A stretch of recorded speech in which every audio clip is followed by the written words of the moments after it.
पंचम अध्याय। देवताओं द्वारा देवी की स्तुति। चंडमुंड के मुख से अंबिका के रूप की प्रशंसा सुनकर शुंभ का वध, उनके पास दूध भेजना और दूध का निराश लौटना।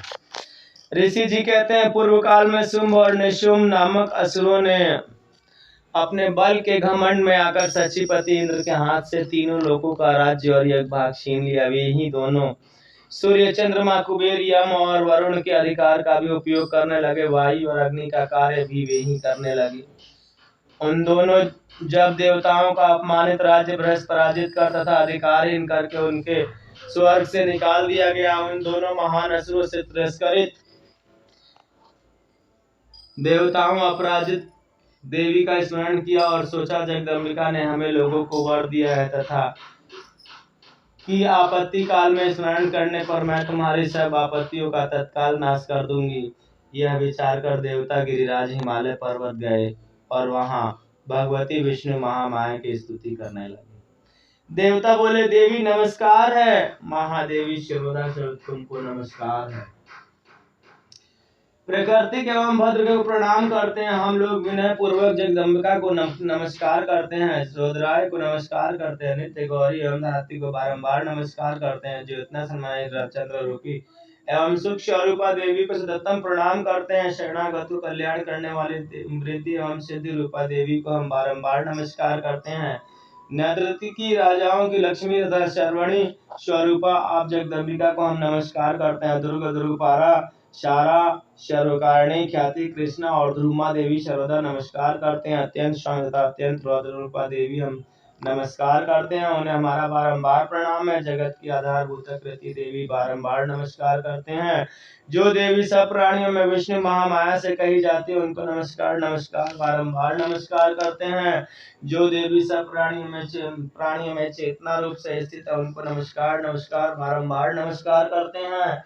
जो देवी सब प्राणियों में बुद्धि रूप से स्थित है, उनको नमस्कार नमस्कार बारंबार नमस्कार करते हैं। जो देवी सब प्राणियों में निद्रा रूप से स्थित है, उनको नमस्कार नमस्कार बारंबार नमस्कार करते हैं। जो देवी सब प्राणियों में क्षुधा रूप से स्थित है, उनको नमस्कार नमस्कार बारंबार नमस्कार करते हैं। जो देवी सब प्राणियों में छाया रूप से स्थित है, उनको नमस्कार नमस्कार बारंबार नमस्कार करते हैं।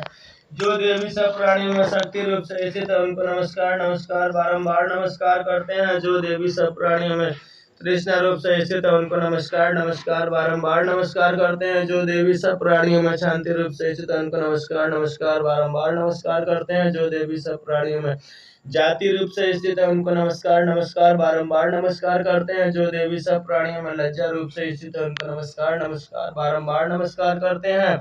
जो देवी सब प्राणियों में शांति रूप से स्थित है, उनको नमस्कार नमस्कार बारंबार नमस्कार है। जो देवी सब प्राणियों में श्रद्धा रूप से स्थित है, उनको नमस्कार नमस्कार बारंबार नमस्कार है।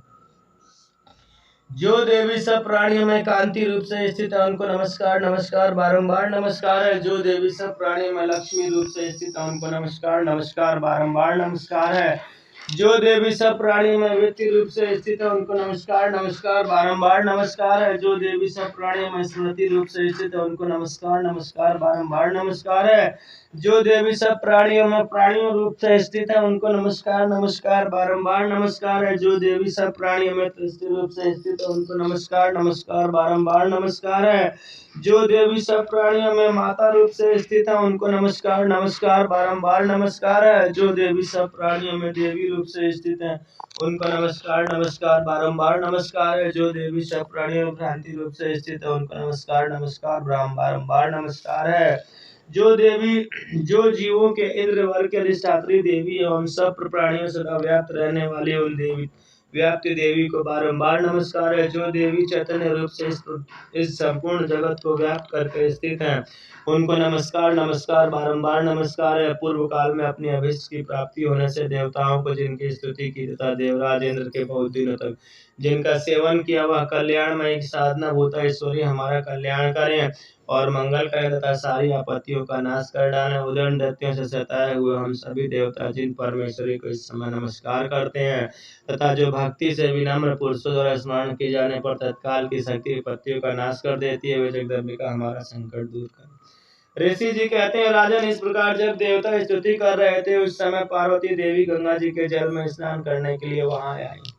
अब उन सुंदर भावों वाली भगवती देवताओं से पूछा, आप लोग यहाँ किसकी स्तुति करते हैं? तब उन्हीं के शरीर से प्रकट हुई देवी शिवा देवी बोली, शुम्भ दैत्य तिरस्कृत और युद्ध में निशुम्भ पराजित होकर एकत्रित हुए हैं। समस्त देवता यह मेरी ही स्तुति कर रहे हैं। पार्वती जी के शरीर को उससे अंबिका भाव का प्रादुर्भाव हुआ था, इसलिए वे समस्त लोकों में कौशिकी के नाम से कही जाती हैं। कौशिकी के प्रकट होने के बाद पार्वती देवी का शरीर काला रंग का हो गया था, अतः वे हिमालय रहने वाली कालिका देवी के नाम से विख्यात हुई थी। तदंतर शुम्भ निशुम्भ के वृद्ध चंडमुंड वहां आए और उन्होंने परम मनोहर रूप धारण करने वाली अंबिका देवी को देखा। फिर वे शुम्भ के पास जाकर बोली, महाराज, एक अत्यंत मनोहर स्त्री है जो आपकी दिव्य कांति हिमालय को प्रकाशित कर रही है। वैसा उत्तम रूप कहीं किसी भी नहीं देखा होगा। सुरेश्वर, पता लगाइए वह कौन देवी और उसे ले लीजिए। स्त्रियों में वह रतन है, उसका प्रत्येक अंग बहुत सुंदर था। वह अपने अंगों को प्रभाव से संपूर्ण दिशा में प्रकाश फैलाए देता है। अभी वह हिमालय पर मौजूद है, आप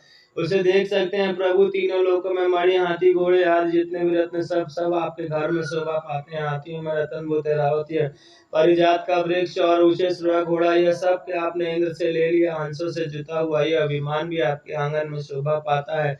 यह रत्न भूत अद्वित विमान जो आप पहले ब्रह्मा जी के पास था, अब आपके पास आ गया है।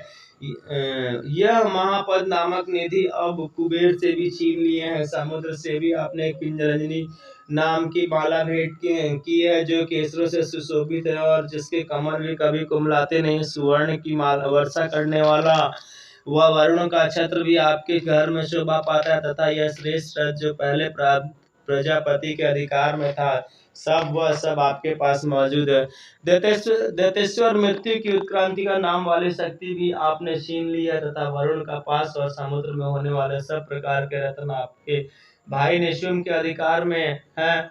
अग्निना भी स्वतः शुद्ध किए हुए 2 वस्त्र आपकी सेवाओं में अर्पित किए हैं। दैत्यराज, इस प्रकार सभी रत्न आपने एकत्र कर लिए हैं। फिर जो यह स्त्रियों में रत्न रूप कल्याणमयी देवी, ऐसे आप क्यों नहीं अधिकार में कर लेते? ऋषि जी कहते हैं, चंडमुंड का यह वचन सुनकर शुम्भ ने महादैत्य सुग्रीव को दूत बनाकर देवी के पास भेजा और कहा, तुम मेरी आज्ञा से ये सारी बात कहना और ऐसा उपाय करने के लिए करना जिससे प्रसन्न होकर वह शीघ्र यहाँ आ जाए। वह दूत पर्वत के अत्यंत रमणीय प्रदेश में जहाँ देवी मौजूद थी गया और मधुर वाणी में कोमल वचन में कहा। दूत बोला, देवी दैत्यराज शुम्भ इस समय तीनों लोकों का परमेश्वर है। मैं उन्हीं का भेजा हुआ दूत हूँ और यहाँ तुम्हारे ही पास आया हूँ। उनकी आज्ञा सदा सब देवता एक स्वर से मानते हैं, कोई उल्लंघन नहीं करता। वे संपूर्ण देवताओं को परास्त कर चुके, उन्होंने तुम्हारे लिए संदेश भेजा है, वो सुनो। संपूर्ण त्रिलोक की मेरे अधिकार में है, देवता भी मेरी आज्ञा के अधीन चलते रहते हैं। यज्ञों के भाग भोग को मैं पृथक पृथक भोगता हूँ। तीनों लोकों में जितने श्रेष्ठ रत्न है सब मेरे अधिकार में है। देवराज इंद्र का वाहन है रावत, जो हाथियों से रत्न समान है, मैंने छीन लिया है। क्षीर सागर मंथन करने से जो असुरक्त ऊंचे से प्रकट हुआ है, उसे देवताओं को मैंने पैरों पकड़कर समर्पित किया हुआ है। सुंदरी, उनके सिवा और भी जितने भी रत्न भूत पदार्थ देवताओं, गंधर्वों और नागों के पास थे, वे सब मेरे पास आ गए हैं। देवी, हम लोग तुम्हें संसार के स्त्रियों में रत्न मानते हैं, अतः तुम हमारे पास आ जाओ, क्योंकि रत्नों का उपभोग करने वाले हम ही हैं। चंचल कटाक्षों वाली सुंदरी देवी, मेरी या मेरे भाई की पराक्रमी निशुम्भ की सेवाओं में आ जाओ, क्योंकि तुम रत्न स्वरूपा हो। मेरा वर्ण करने से तुम्हें तुलना रहित महान ऐश्वर्य की प्राप्ति होगी। ऋषि जी कहते हैं, दूत के यूं कहने पर कल्याणमयी भगवती दुर्गा देवी, जो इस जगत को धारण करती है, मन ही मन गंभीर भाव से मुस्कुराई और बोली। देवी बोली, दूत, तुमने सत्य कहा है, इसमें तनिक भी मिथ्या नहीं है। कुसुम तीनों लोगों का स्वामी और निशुम्भ भी उसी के साथ पराक्रमी है, किंतु इस विषय में मैंने जो प्रतिज्ञा ले ली है उसे मैं मिथ्या कैसे करूं? मैंने अपनी अल्प बुद्धि के कारण पहले से जो प्रतिज्ञा कर रखी है उसे सुनो। मुझे जो संग्राम में जीत लेगा, मेरे अभिमान को जो चूर्ण कर देगा और संसार में मेरे जैसा बलवान होगा, वही मेरा स्वामी होगा। इसलिए शुम्भ अथवा महादैत्य निशुम्भ स्वयं ही यहाँ पधारे और मुझे जीत कर शीघ्र ही मेरा परिग्रहण कर ले। इसमें विलंब की क्या आवश्यकता है? दूत बोला, देवी, तुम घमंड में भरी हो, मेरे सामने ऐसी बातें ना करो। तीनों लोकों में कौन ऐसा पुरुष है जो शुम्भ निशुम्भ के सामने खड़ा हो सके? देवी, अन्य देवताओं के सामने भी सारे देवता युद्ध में नहीं ठहर सकते, फिर तुम अकेली स्त्री होकर कैसे ठहर सकती हो?